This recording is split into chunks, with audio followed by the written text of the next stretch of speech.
What's up, everyone? This is Chris, back again alongside my co-host Ty.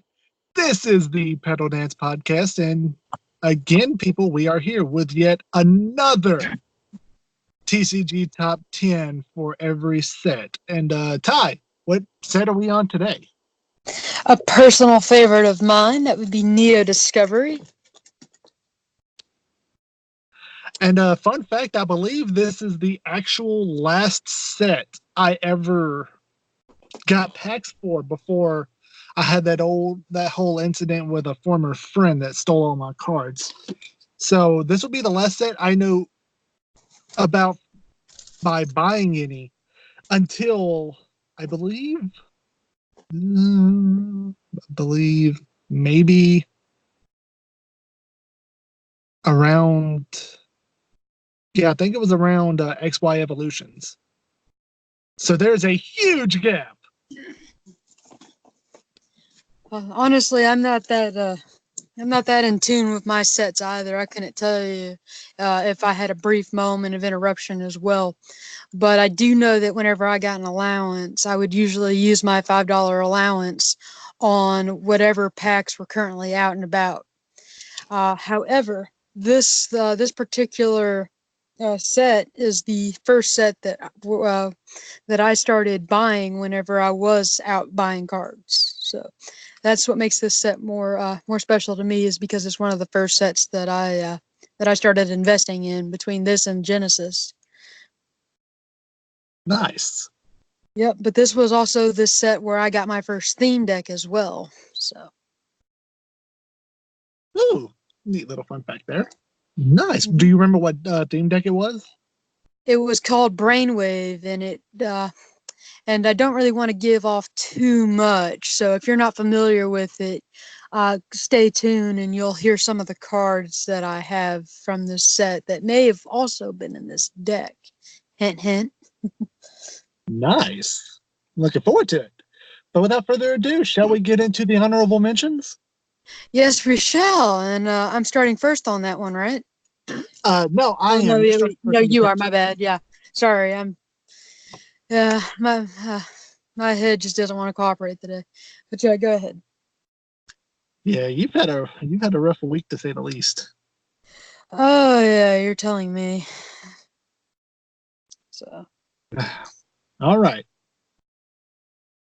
Honorable mentions. I have 3 cards. Okay.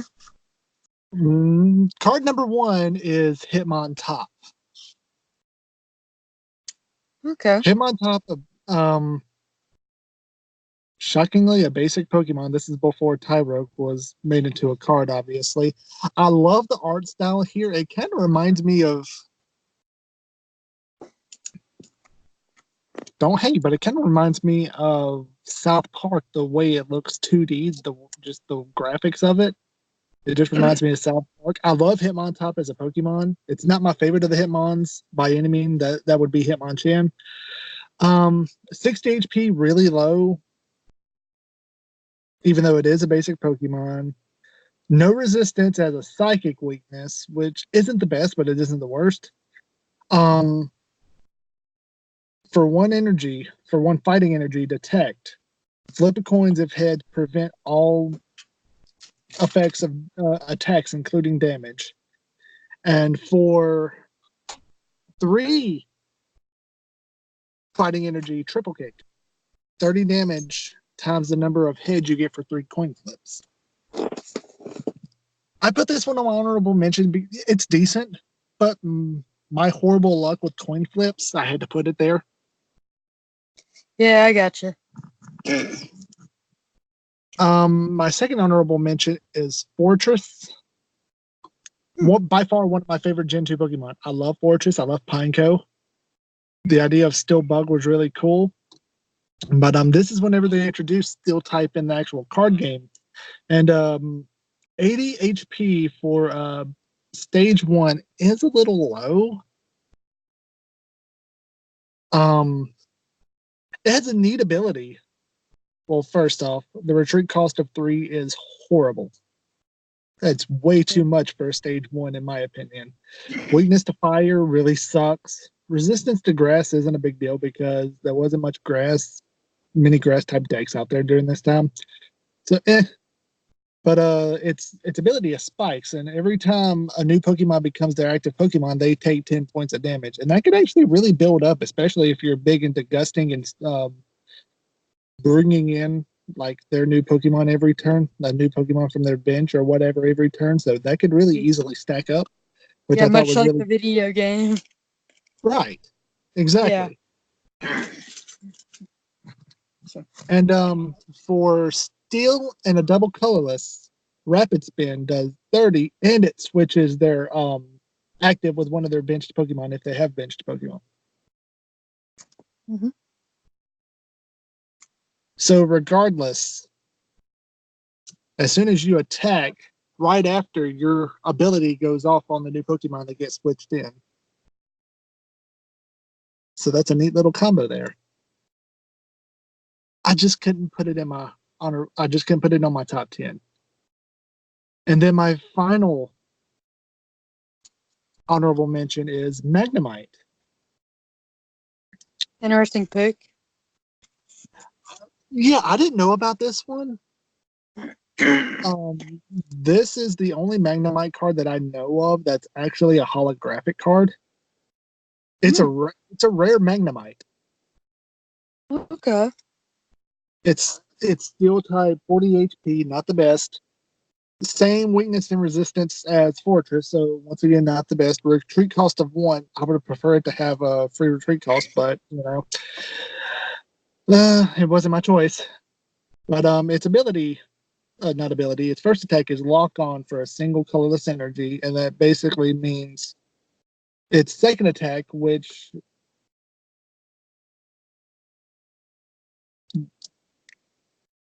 you have to flip 2 coins. If electric bolt is an electric and a colorless. Flip 2 coins. If both are heads, the defending Pokemon is now paralyzed and it does 50 damage. That's pretty good for a basic. If either of them is tails, this attack does nothing. Not even damage, no paralysis, no nothing. And the first attack lock on basically means you're avoiding all tail flips.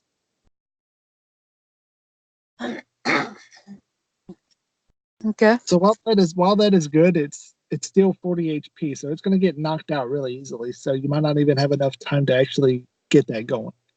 Yeah. So because of that, I had to put it on my honorable mentions. But those are my 3 picks for my honorable mentions. Ty, what about you?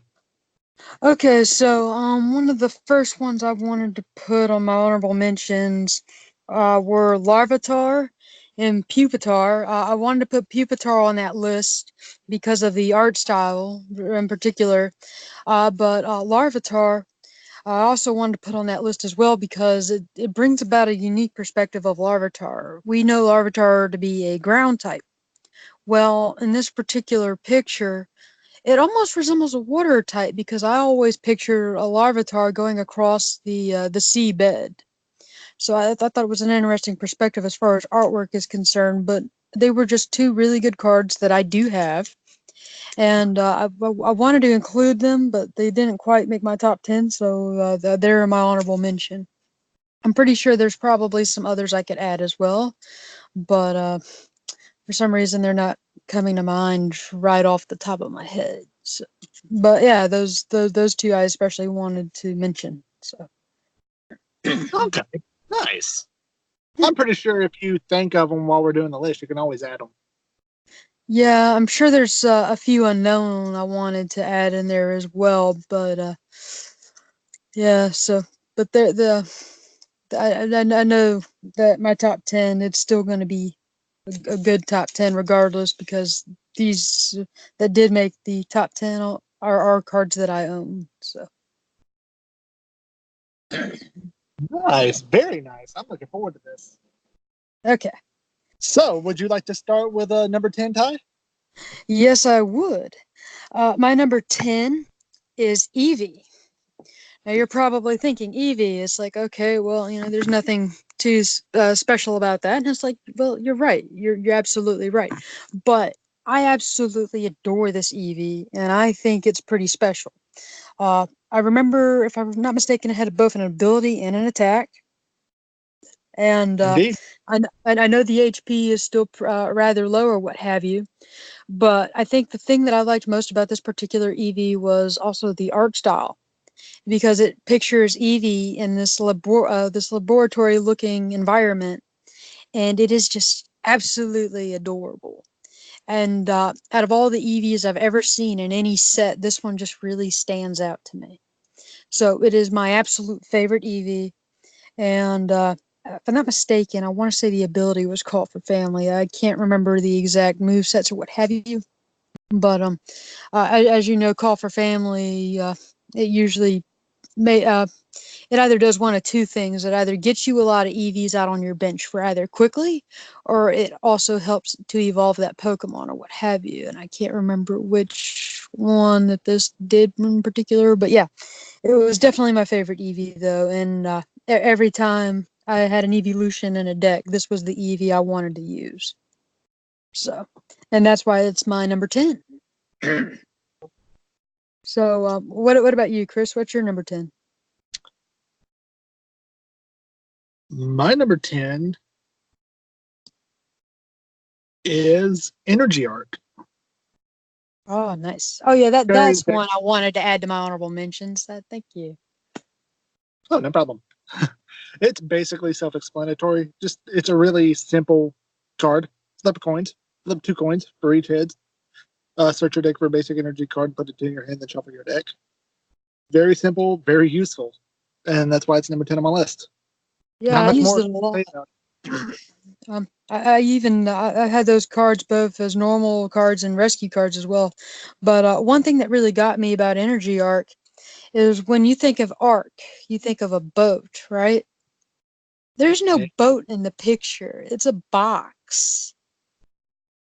Are you nitpicking? No. Like this is something I always thought was unique about the card. It's titled as Energy Arc, but yet it features a box. Okay, I just thought that was really unique. So anyway, I thought you were nitpicking on it. So well, no, I'm not hating on the card. I absolutely love the card, and back whenever I was a child, I didn't really question it. But looking back on it now, it's like, that's something you got to wonder if anybody's ever thought of. It's called Energy Arc. Why isn't it a boat? It's not a boat. It's a box. Why do they choose a box? It makes me wonder now. So, but yeah, that was something I wanted to bring up. So, yeah. Oh, and I just want to bring up something right quick as well. Mm-hmm. For me, bringing up Hitmontop, talking about how Tyrogue wasn't in the set. It is in the set as a baby Pokemon, but I'm still confused as to why Tyrogue was not the basic for Hitmontop, Lee, and Chen in the set. I'm really confused about that. I thought baby Pokemon were still considered basics for the evolutions that they have. Second. So what? Okay, because I'm starting to remember now. I think there was. Yeah, I think you're right. This set did have a lot of baby Pokemon, and some of the honorable mentions I probably should have mentioned. I'm starting to think, if I'm not mistaken, I think it was Magby and Elekid. I'm not sure if they were in this set or the last set, but if I didn't mention them, I probably should mention them now. They were in the last set. They weren't? Okay, so yeah, I probably did mention, because I really love those cards. So I wanted to make sure they got their credibility. I got you. It still kind of bothered me that they were rares, though. The only one I was okay with being rare, well, just nowadays, was Cleffa, because it's the one that saw the most play competitively. Wait a second. But this set had Smoochum, didn't it? No, that was not it. Oh, it's the next set. Okay. Yeah. I get a little turned around with my Johto cards because back in those days I wasn't sorting my cards, and I especially wasn't really sorting them by set. If I just liked them, I put them in a deck. So. Yeah, I got it. Yeah. But yeah, it still kind of weirds me out. I must be missing something from back then, how the card game was played for the baby Pokemon not to be the basic and the evolution to be a basic as well. So. Oh, well, honestly, I didn't mind using the baby Pokemon. If anything, I kind of viewed them kind of like how I viewed the fossils, because you had to have the fossil in order to get the fossil Pokemon out, such as Kabuto Well, like and I said, but I mean, even then, Kabuto was still considered a stage 1, not a basic. well, yeah, I know that's the point. That's why you had to have the fossil. That's what I'm saying. The baby Pokemon are like the fossil. Right. But what I'm Yeah, saying is, but yeah, I get you. What you're saying is you're basically comparing a Jinx to a Kabuto, or a Magmar to a Kabuto. Yeah, no, what I'm saying is Tyrogue and Hitmontop are both basic Pokemon. Hitmontop's not a stage 1. yeah, I know. Anyway, the point being though is Okay, let's get back on track. yeah. But at least with the baby Pokemon, it's like if you had the other card in your set, it'd get them out faster though. That's the key thing there, because the fossils didn't do that. If you had a fossil, you had to wait till you actually got the stage 1. With the baby Pokemon, they want you to get your basics out as fast as possible. But if you happen to encounter it first, it just works out that way. So. But I still think if a Pokemon evolves into another, it should be considered a stage 1, not a new basic. That's just me. Anyway, so my number 9, because I believe that's what we're at, right? Indeed.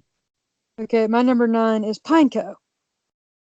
Okay, I really like the artwork of this card, because if there's one thing Pineco is known for, it's his ability to look like he's an aggressive little plant, even though he's not really that much of a pain. The only thing I would think would be painful about him is whenever you go to headbutt him out of a tree in Pokemon Silver or Gold or Crystal. But no, he's just Henry. an absolutely he's just an absolutely adorable little card, and I know he doesn't do much, but he's just still a favorite to have, and because of how rare he was in the game, I really enjoyed having his card. So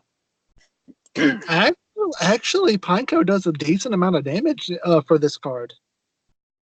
yeah, well, I don't remember the attack as well as I probably should, but like it's just that even whenever you could headbutt trees in the game, you still had a small percentage of him actually being the one to fall out of the tree.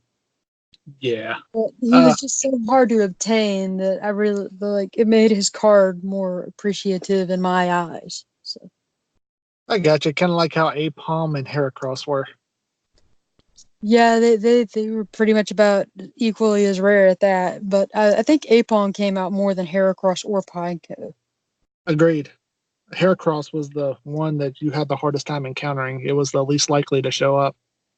Yeah, Heracross was a favorite of mine too. And don't get me started on how many flipping hoot and execute I've had. Oh yeah. What about the Spearows? Oh my god. It annoyed me so much when I got a Spearow. It's like I already get one from the guy at the gatekeeper or the route whatever what number what it was. It's like I already get a Spearow from him, and then now I'm getting Spearow off the tree. Like, are you kidding me? Because I could evolve this Spearow before I have to give it to its destination.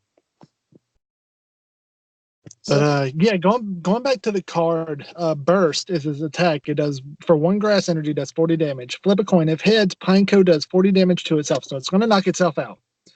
And 10 damage to each Pokemon and each player is binged. And then if tails, it does nothing. That's really nice, especially if you're like at the final. If you're on their final Pokemon, they got like 20, 30, 40 HP left, and you're like, you know what? It's all or nothing for this, and just go full on in and just try to get that last KO and a final blaze of glory. Yeah. Then Now it that could I'm be thinking about it, though, it's possible that I may have had this card in a foreign language. Now, I know, especially based on last time, y'all are probably wondering how I got all these foreign cards. Well, allow me to fill you in a little bit on that. Back in those days, I was under the age of 10, so we still had a babysitter or what have you. And this babysitter, um, she actually went to Germany once, but she knew of our love of Pokemon, and we kind of shared that interest with her, what have you, and she would bring us a lot of these cards. So I'm thinking all the foreign ones that we typically got, we there's a potential that we may have gotten them from her, but my memory's kind of shot from back in those days, so I don't remember exactly how we obtained them, but that may have had something to do with it. Okay. Hey, the point is you got them. So. Yeah, that's all that matters now. Right. So, I believe we're on my number 9. Yes, we are. All right. My number 9 is Fossil Egg. Speaking of fossils. I know, right? Here you go criticizing baby Pokemon, and we got Fossil. Hey. I wasn't I'm kidding. I'm just saying, it just didn't make any sense to me. I wasn't criticizing. Because I like the baby Pokemon, so. I do too. All right then. How can I criticize whenever a baby Pokemon was my number 1 on my last list? Because you're doing Spoiler it. alert to anybody who didn't watch our last video. Yeah, I know, right? Or if they're backtracking. Yeah. Right. But yeah, Fossil Egg. Flip a coin. If heads, either search your deck for a card that evolves from a mysterious fossil and put it onto your bench, or put a card that evolves from a mysterious fossil from your hand onto your bench. Either way, treat the new card as a basic. And then if you searched your deck, shuffle it. Treat the new card as a basic, you say? Yes. So what does that sound like? Judge. Start it high. You set yourself up for that one. Want to fight? We will fight. Not on the podcast. We're being recorded. We'll fight. I don't care if we're on the podcast. People might want to see a fight. I'll pick you up and you down a hill. Yeah, there's a saying that when you fight a female, you don't win or lose. Oh, I'm not going to fight you. I'm just going to pick you up and roll you down a hill. I'm a little that sounds more fun than it does a threat. Maybe it depends on how. Especially for somebody who doesn't get to go sledding because we don't get snow here.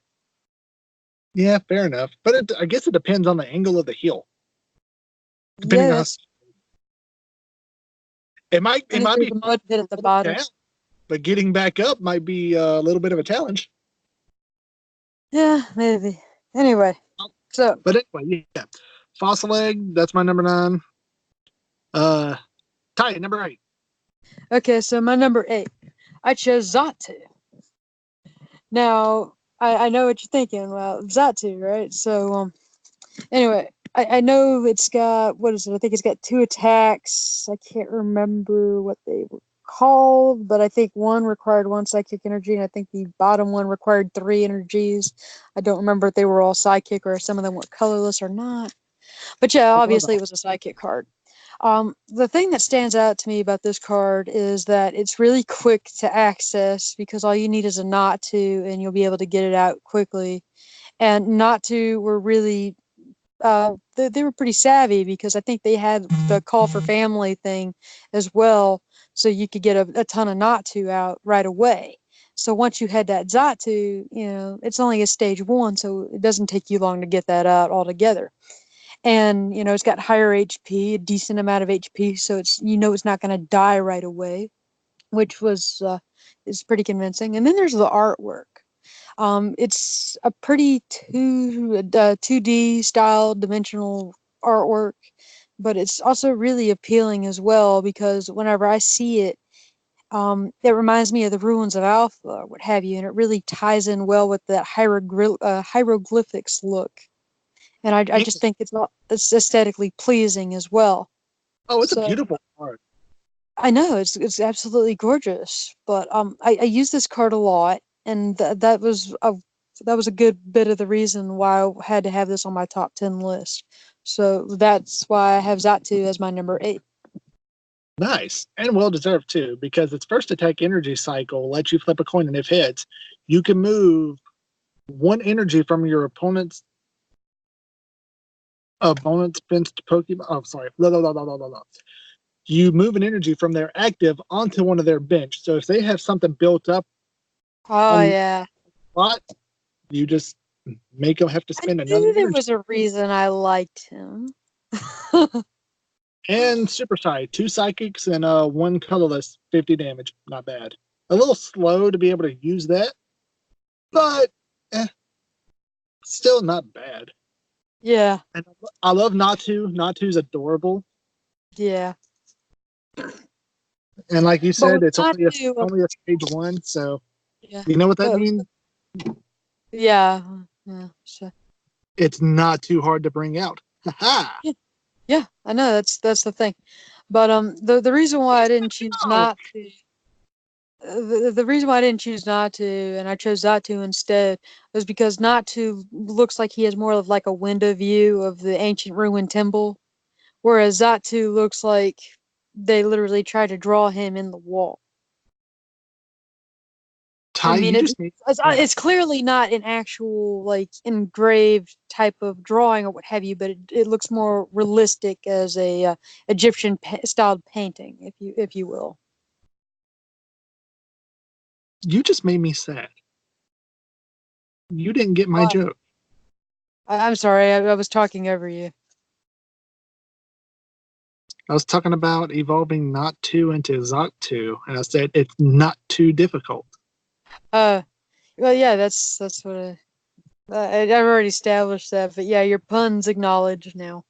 Thank you. I feel special now. I got acknowledged. I got no.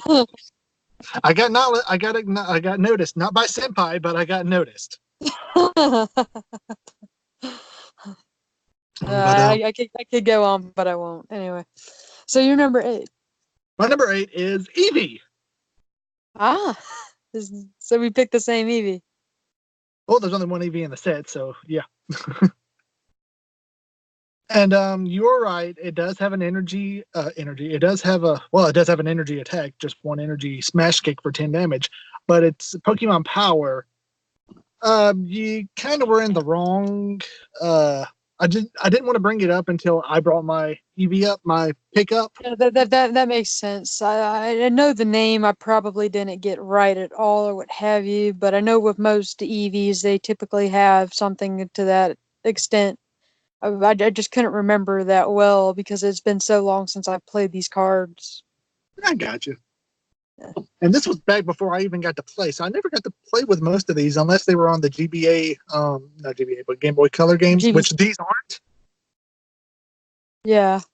So I didn't get to play with these, but this one has the Pokemon Power of Energy Evolution. Okay. And what that is whenever you put an energy on it, you flip. Okay, first off, this is the Eevee that's played nowadays has this ability. There's one key difference in there. I'll go over that in a minute. But whatever energy card you put on it, let's say you put say an energy type. Well, I typically put psychic energies on my Eevee because I had a psychic deck. That's fine. So if you put a psychic energy, you would flip a coin, and if heads, at the same turn, you would search your deck for an Espeon and then evolve it the same exact turn. Yeah, that's why I liked it so much. I knew there was a reason. And nowadays, the Energy Evolution Eevee, as soon as you put the energy on there, you automatically evolve it. There's no coin flip. Nice. It's going out of rotation in August, which sucks. But, I mean, it's all a good amount of play. I mean, and this was the first version of the Energy Evolution ability Eevee, or Pokemon Power Eevee. So, yeah. Weakness to fighting sucks. A 1 retreat cost is really bad. Psychic resistance is overall, it's not too terribly bad. It's all about that ability, though. It's all Pokemon Power. It's all about that. That's why it's once you evolve it, it loses that weakness to fighting. Depending on what you evolve it in. Yeah, because psychic is super effective against fighting. So if you evolve it into Espeon, it loses that. So. Yeah, but if you evolve it into Umbreon, it still has it.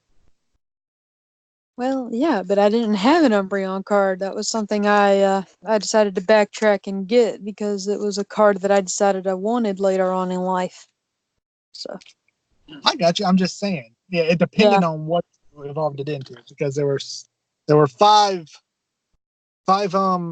possible choices you could have evolved it into back then. yeah. Believe Okay. me, Umbreon wouldn't have been my pick either. Yeah. But with that being said, though, we'll move on with our list. And for number 7, I chose Unknown N. Now, you're probably thinking, well, what's so special about this card? Okay, well, this unknown I favored more than any other unknown. And I know whatever the reason was for that, it had something to do with its Pokemon power. And I don't have the card in front of me to really go over that. But I remember abusing the crap out of its Pokemon power so much that my brother got to a point where he got sick of playing with me with this particular deck because he got so sick of that unknown. Unknown But N. yeah, unknown N. Yeah. And Mm. my middle name actually starts with an N as well. And back in those days, I was addressed by my middle name. And I personally liked it better for that reason as well, because it reflected that of my name or what have you. But I don't know. Eventually, though, I decided to just go by a shortened version of my first name because me and my mom, we share a name. So I found a way to make it mine, and I stopped going by my middle name altogether. But there's still some significance in the fact that, it was a representation type of ordeal. Yes. And the Pokemon power is actually called normal. Whenever a normal type Pokemon damages one of your Pokemon, reduce that damage by 30. That's it. And a lot of Yeah. people use Yeah, well, the here's what I loved about that. Here's what I loved about that. Okay, you just said it. You just said it. Okay, reduce that damage by 30. Now think about it. Think about it for a second. If you could get unknown in and out that fast, and you have a bunch of basic Pokemon, they typically do about what 10, 20, 30 damage if you're lucky, right? Most Pokemon had those types of attacks, right? So if you could reduce it by 30, your unknown wasn't taking any damage whatsoever. Yeah, but it has to be normal type for you not to take damage.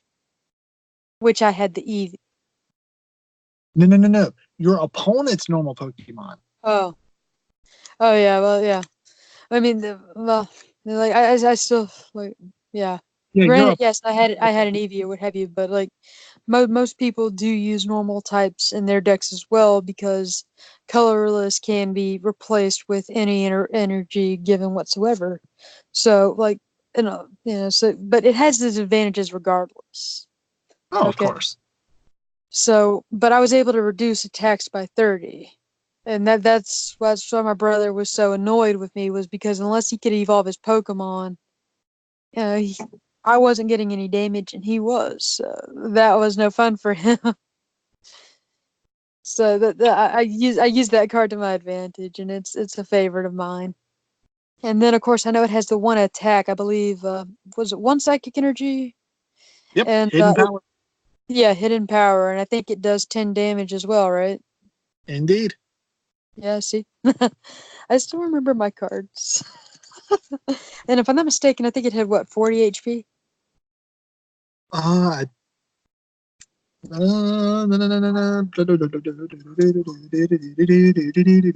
Pretty sure it was 40. Yeah. Okay. yep, it was 40. Yep.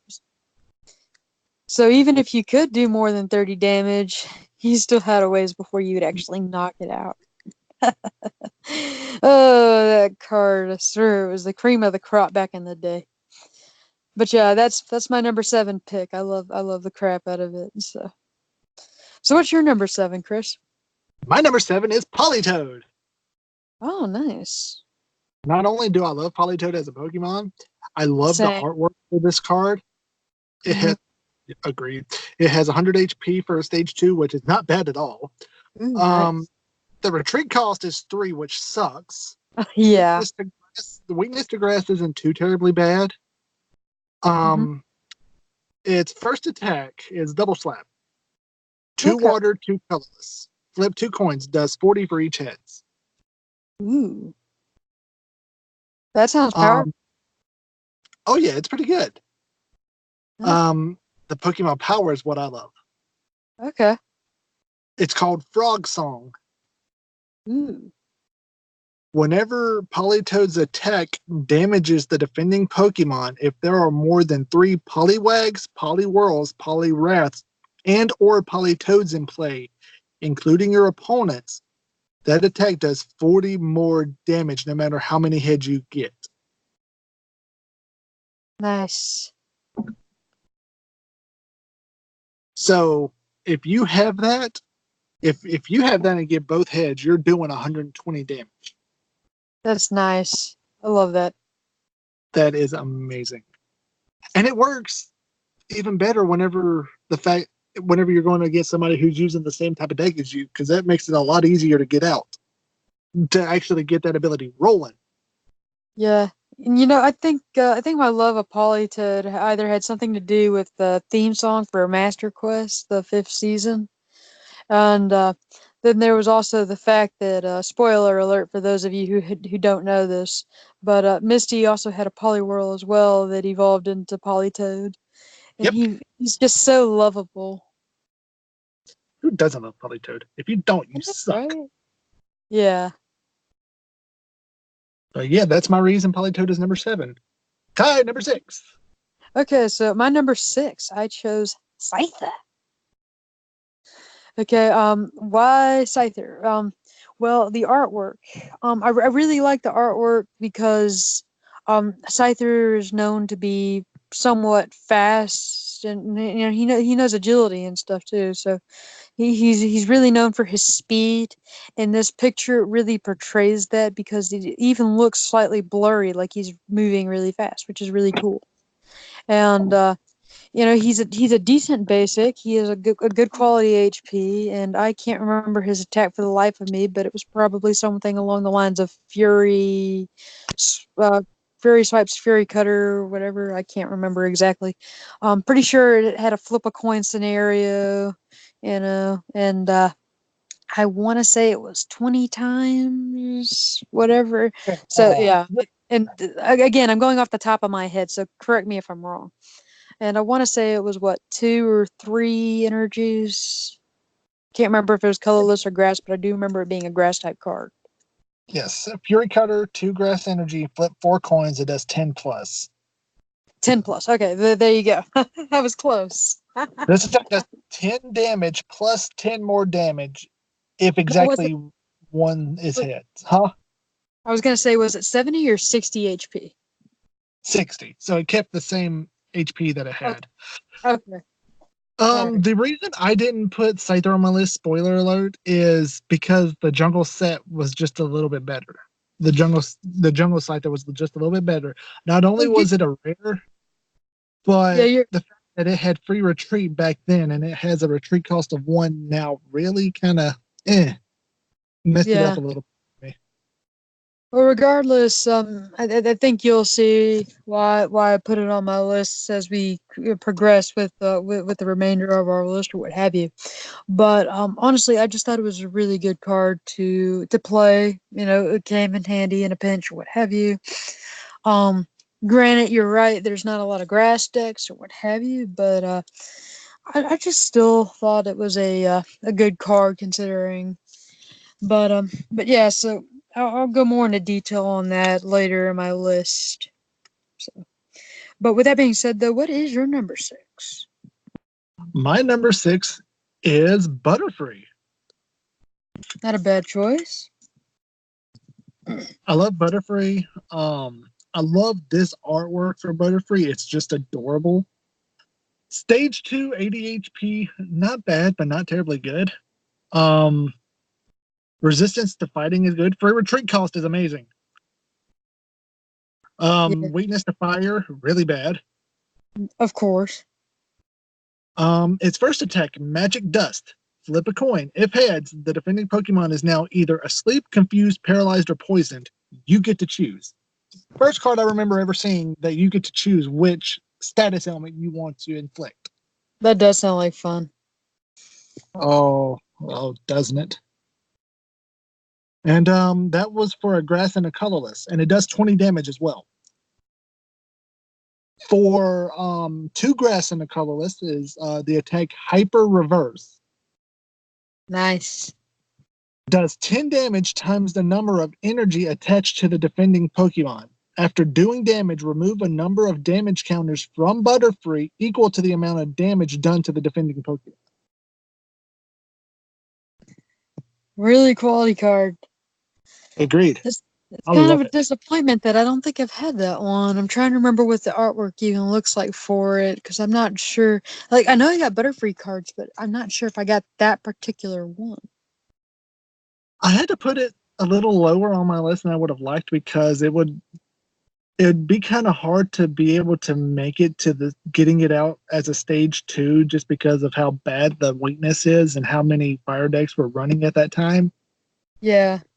Once you got it out, it's still a really good card. But yeah, that's the reason why it's number 6 on my list. Yeah, I understand. All right. So with that being said, I believe it's time for my number 5, and my number 5 I chose once again Kabutops.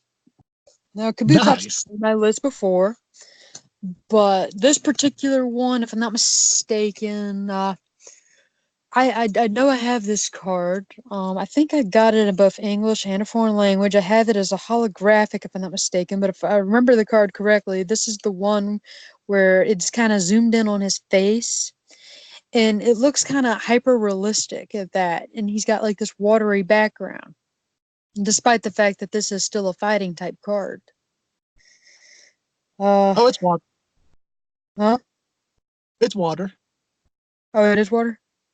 Yes, Okay. but it has a fighting attack. It has an attack that costs a fighting energy. See, maybe that's what's throwing me through a loop. It's so peculiar. But anyway, though, this is just a really cool looking card, and I'm trying to remember what the attack does. Uh, I maybe because Okay. I think I had I think it was foreign for me, so I don't think I was able to read it back in the day, but I can't remember what it did. Okay. For 1 colorless energy, you had Slash that did 20. For one fighting energy, you had Hydro Cutter, which does 40 times.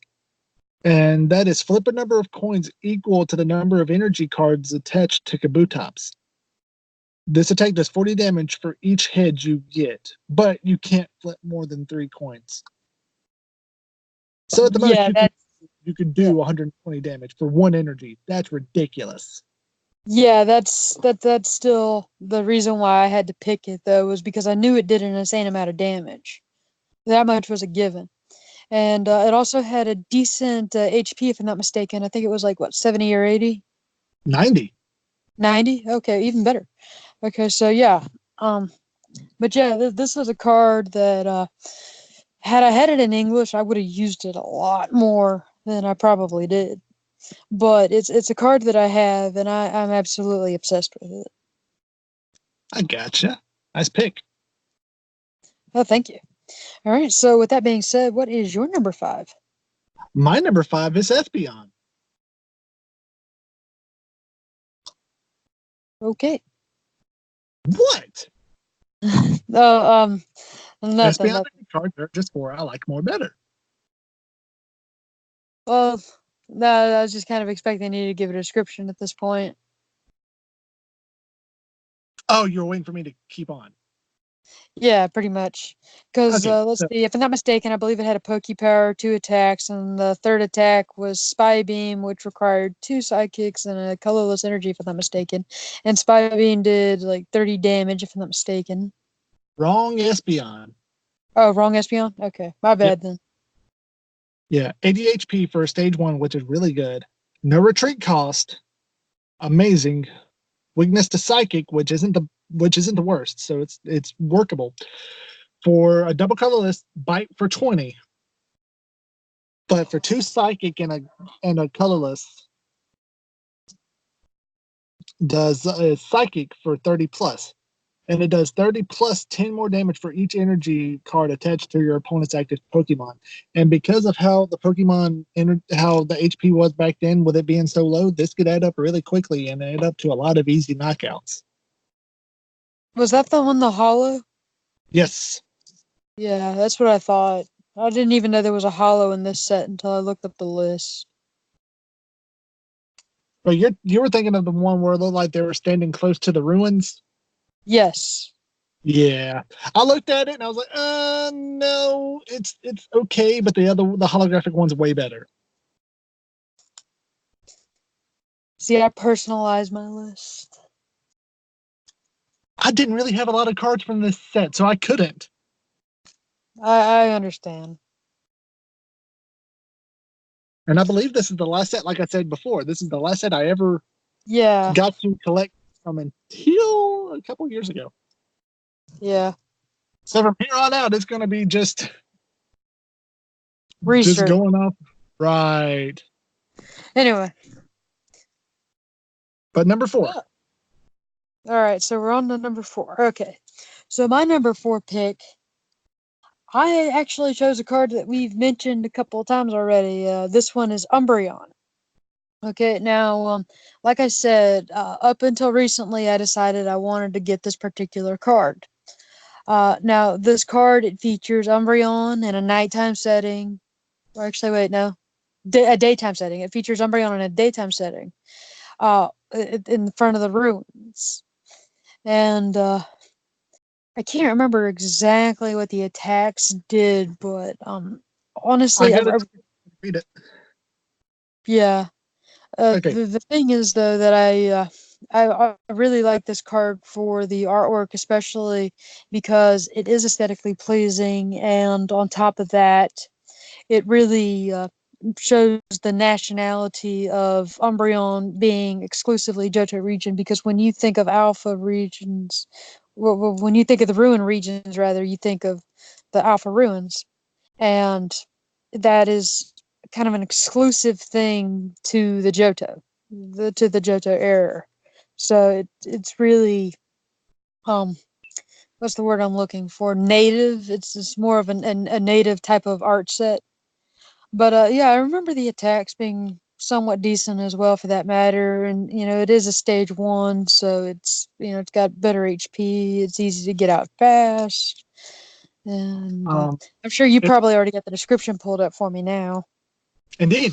And if I do like this this picture, just because it's a 2-piece along with the Espeon, because if you put them together, they're actually looking at each other from different sides of the ruins, which I thought was really cool. I was gonna get to that. Huh? I was gonna get to that, but yeah. Spoiler alert, but yeah.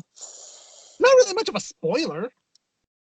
Well, I was gonna get to it. I promise you, I was gonna get to it. I'm sorry, sheesh. But anyway, double colorless quick attack, 10 plus 20 if you flip heads. So 30 on a heads coin flip. For a dark and 2 colorless pursuit, during your opponent's next turn, if the depending Pokemon tries to retreat, it takes 10 more damage.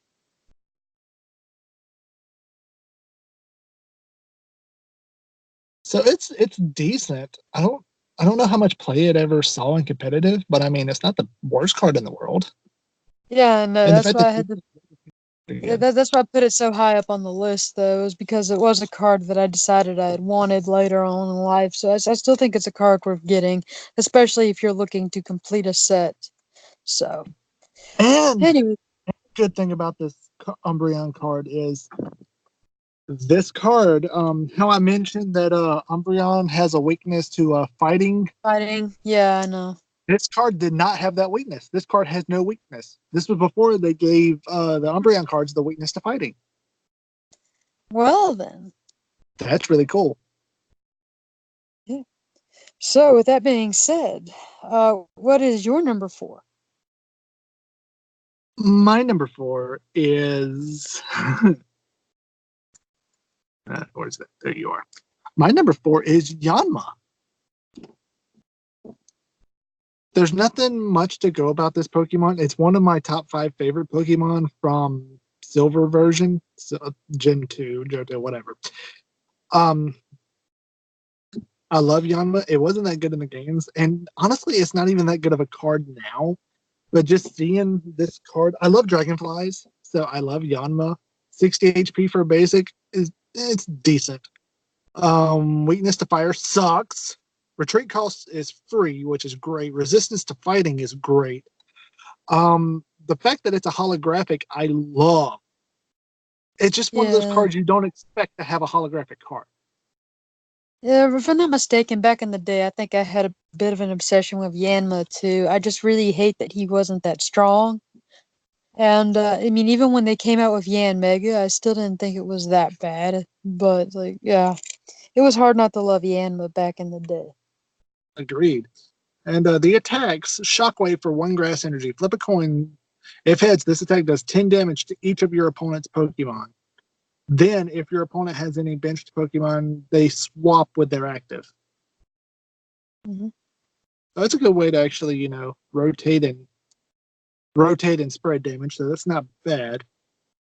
And for 3 grass energy, Swift, that's 30 damage and isn't affected by resistance or weakness. So kind of lame, but I still love this card. I love Yanma.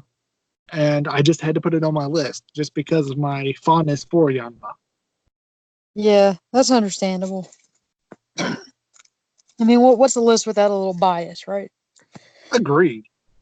All right, Which so we'll with see that later being... on. Hint, hint, wink, wink, nudge, nudge. Yeah. But with that being said, though, we'll move on to number 3. Okay. And my number 3, I actually chose a card that you already talked about a little bit. That one would be Hitmontop.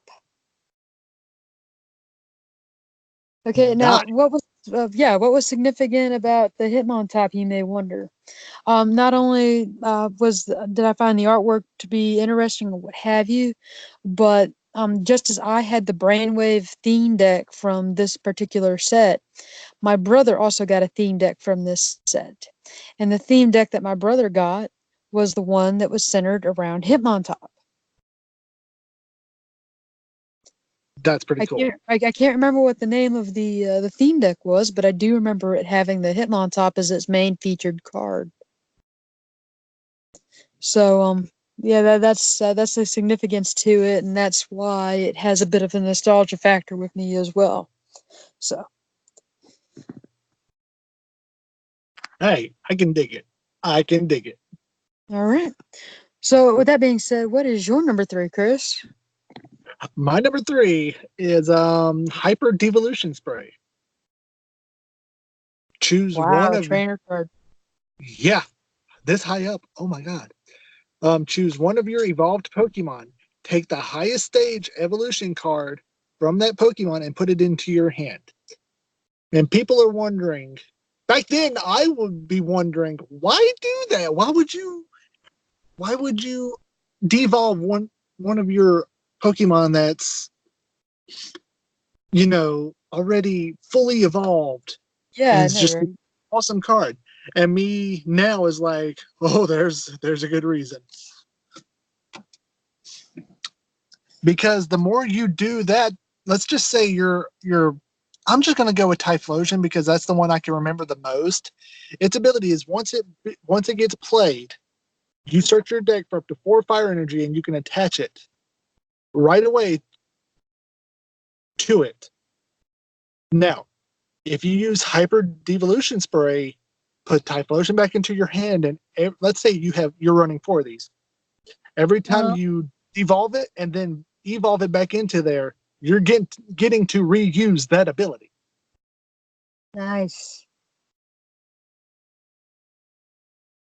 So there's a lot of options that could be run with Hyper Devolution Spray. I really like it. Me as a little kid would be like, no, why would you put that on the list?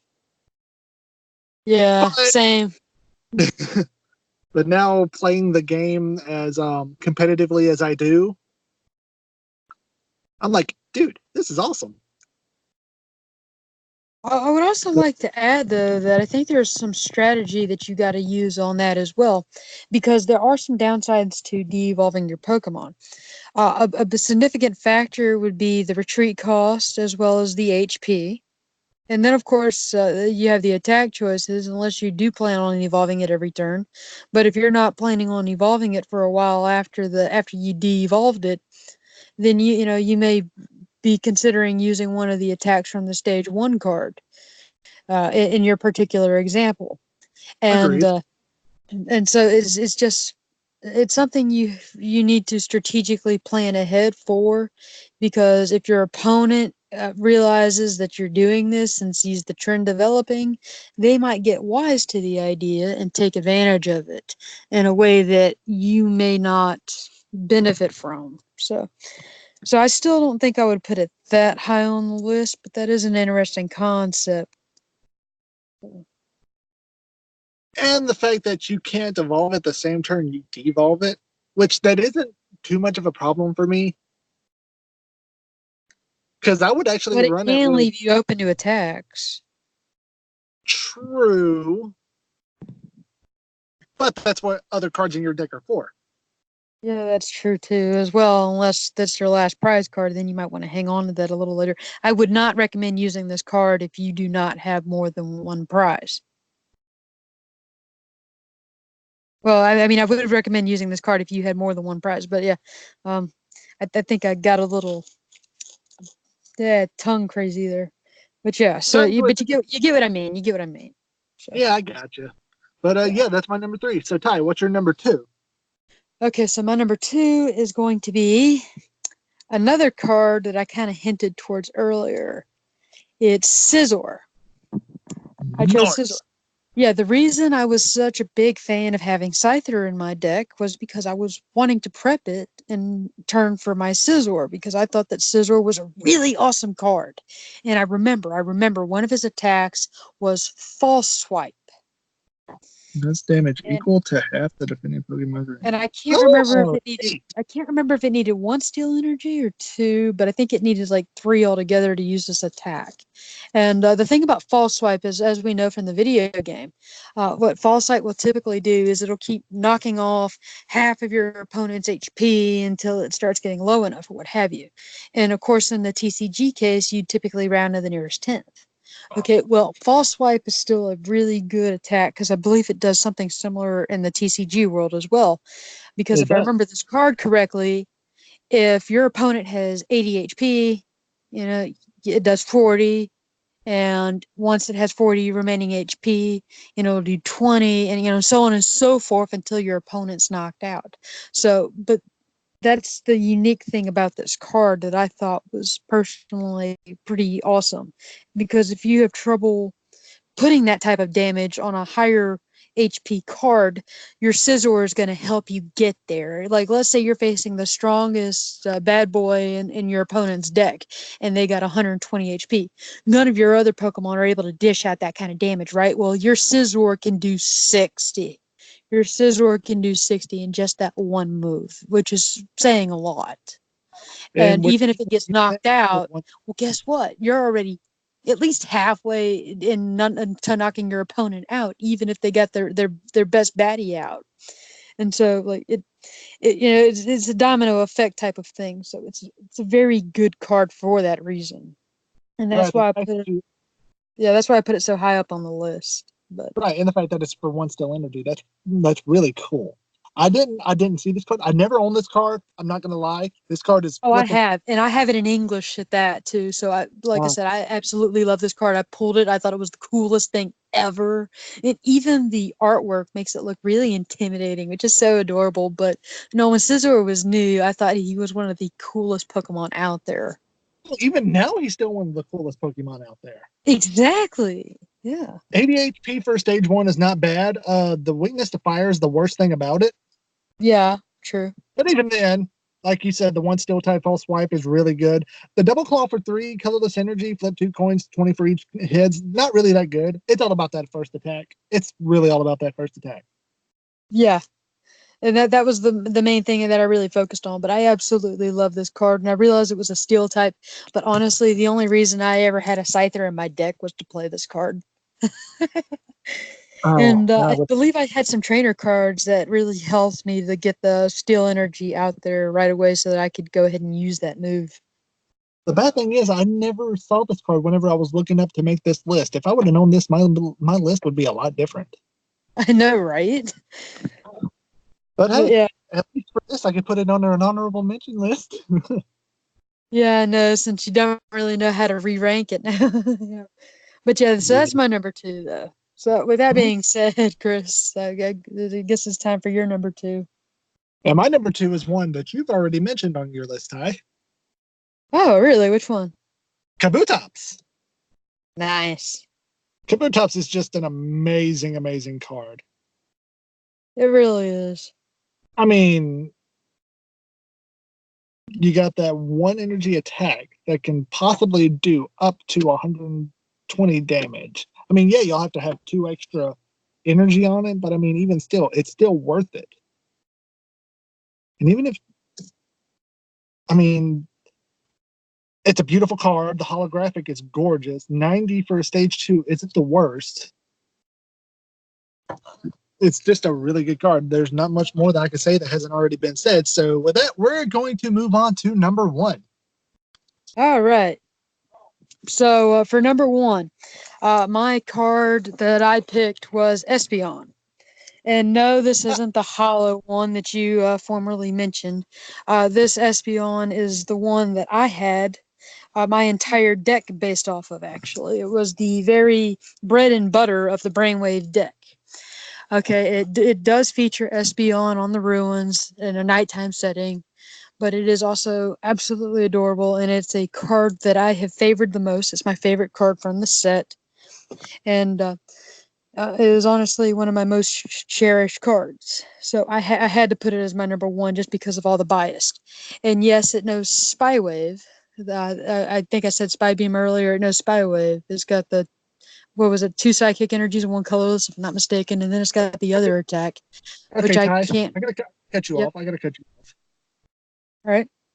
You know it's not spy wave, it's psi wave because the P comes before the S. I'm sorry, my tongue's all over the place today. But Okay, yeah, I thought that was getting to me, so I had to tell you. Stop yeah, messing. yeah.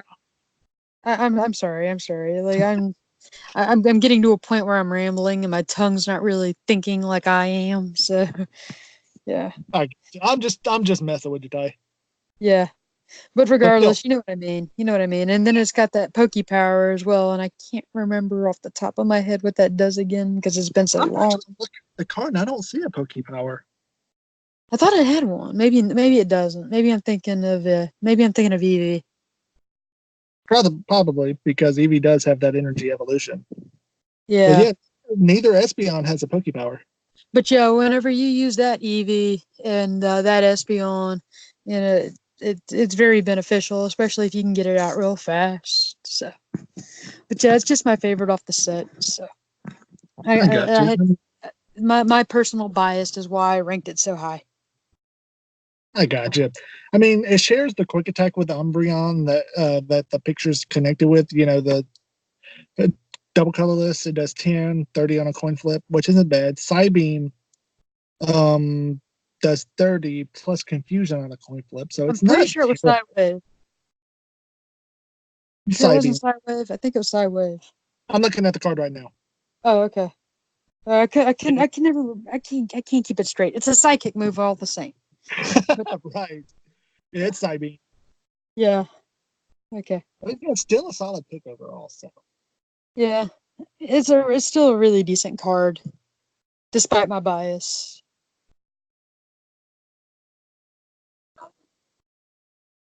So with that so being said, you're number one. and my number one is much like yours, gonna be for personal bias. Uh-huh. My number one is Houndoom. Oh. I Okay, never state yeah, I never pulled a Houndoom card from this particular set, so I'm curious to hear about this one. 70 HP for stage one. Not too terribly bad. Retreat cost of 1, a little awkward, but can make it work. No weakness, which is great. Resistance to psychic, which is good. For 1 dark and 2 colorless energy, crunch does 30, and until the end of your next turn, if an attack damages the defending Pokemon, that attack does 20 more damage to the defending Pokemon. Okay. So this does 30, the next turn it'd do 50. Nice. And then its second attack, 2 fire and 1 colorless energy. Flamethrower for 50 damage. Discard 1 fire energy attached to Houndoom, or this attack does nothing. Nice. I never really. This was, like I said, this is before I played, but I wouldn't even be using it for Flamethrower. I would just be using it for Crunch, honestly. Yeah, I got you. But I don't blame you. I hated discarding cards too, and usually with a fire type, that's to be expected. But I mean, it's still a decent pick, and I'm sure the card looks amazing, especially if it's hollow. Yeah, it is, and I'll send you a picture of it after we get off. But the reason I put this number 1 is this Neo Discovery was actually the very first pack I actually ever got to open that was Japanese. I opened 1 Japanese pack. And can you guess what I got for my rare? Nice. This Houndoom. My very first holo of the set. My very first Japanese holo ever. That is pretty impressive. Oh, you have no idea how happy I was. This card is gorgeous. Yeah. And how just a cool looking Pokemon. Oh, he really is. So yeah, there's a lot of bias going into this number 1 pick, but it's well deserved because I love Houndoom. I think a lot of people do. I mean, you said it yourself. Fire was the main type that was being used in the competitive, right? So. But he was Dark type. Well, yeah. But he had fire energies though. Despite being a dark type, he required fire energies for his 1 move. Yeah. Yeah. So. But yeah, we have finished our Neo Discovery top 10 list, and I really enjoyed this one. Neo. So the next set we're going to be covering is Neo Revelation. You told me. Yes, Neo Revelation, and then Neo Destiny. Yep. So I hope y'all are looking forward to that. Remember to like, comment, subscribe, report if you feel like it's necessary, or if you're just absolutely butthurt that we didn't pick one of your favorites. So, and comment to give us some feedback. Let us know what we should do next. Which Ty and I have talked about doing some other stuff. I know we've mentioned this before, but I'm going to mention it again until we actually do something different. Yeah. Yeah. Who knows? Maybe we'll have something in store within the next week or 2. We have a lot of planning to do. We are still going to be doing the top 10 lists, but we do have a couple other things that we really want to do. I really want to do. I'm not sure about Ty. She might. Yeah, well, as long as I get the middleman cut out for me, because I don't really know. I don't really know what life's going to throw at me. I'm trying to become a little more stable in my life situation, as most people in their 20s often do. Right. But if we can swing it, we have a lot of stuff planned. Mm-hmm. And but yeah, until then, this is Chris alongside my co-host Ty. This has been another episode of the Pedal Dance Podcast, and we will catch you in the next episode.